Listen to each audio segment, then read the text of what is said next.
Hi, my name is Jack Immerman, and I chose Martin Luther King's Vietnam as my speech.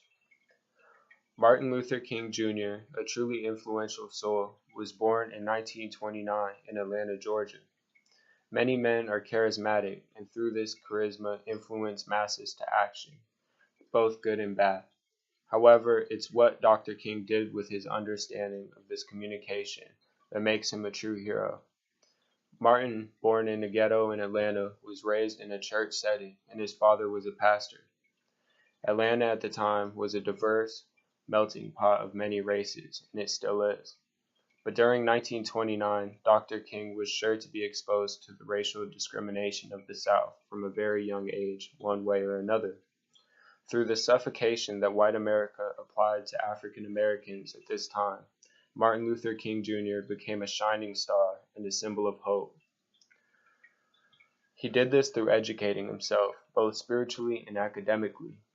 He obtained his PhD and at the same time really felt it important to incorporate his religious beliefs into the ways he affected America.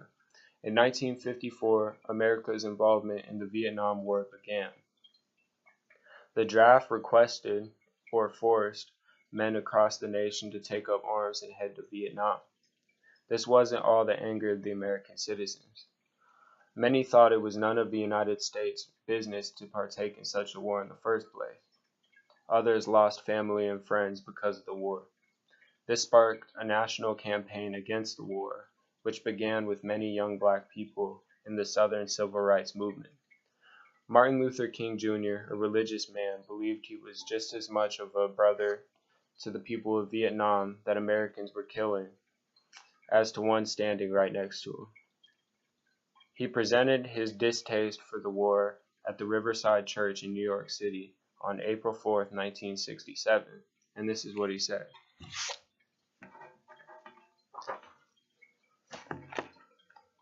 I come to this magnificent house of worship because my conscience leaves me no other choice. At time comes when silence is betrayal. That time has come for us in relation to Vietnam. In 1957, when a group of us formed the Southern Christian Leadership Conference, we chose as our motto to save the soul of America, in a way that we were agreeing with Langston Hughes, that black bard of Harlem, who had written earlier, "Oh yes, I say it plain, America was never America to me, and yet I swear this oath, America will be." Somehow this madness must cease. We must stop it now. I speak as a child of God and a brother to the suffering poor of Vietnam. I speak for those whose landing is being laid waste, whose homes are being destroyed, whose culture is being subverted.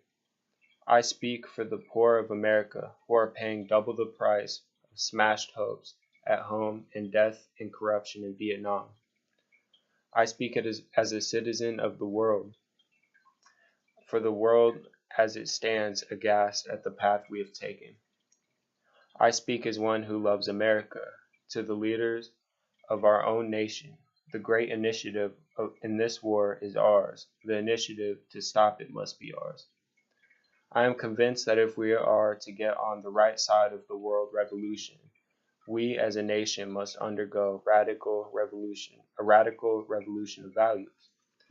We must rapidly begin the shift from a thing-orientated society, person-orientated, to a person-orientated society. When machines and computers, profit motives, and property rights are considered more important than people, the giant triplets of racism, extreme materialism, and militarism are incapable of being conquered. A true revolution of values will soon look easily onto the glaring contrast of poverty and wealth. The Western arrogance of feeling that has everything to teach to others and nothing to learn from them is not just. A true revolution of values will lay a hand on the world order and say of war, this way of settling things is not just. The business of burning human beings with napalm, of filling our nation's homes with orphans and widows, of injecting poisonous drugs of hate into the veins of people normally humane, of sending men home from war and bloody battlefields physically handicapped and psychologically deranged, cannot be reconciled with wisdom, justice, and love. A nation that continues year after year to spend money on military defense, then on programs of social uplift, is approaching spiritual death. Now let us begin. Now let us rededicate ourselves to the long and bitter but beautiful struggle for a new world. Thank you very much.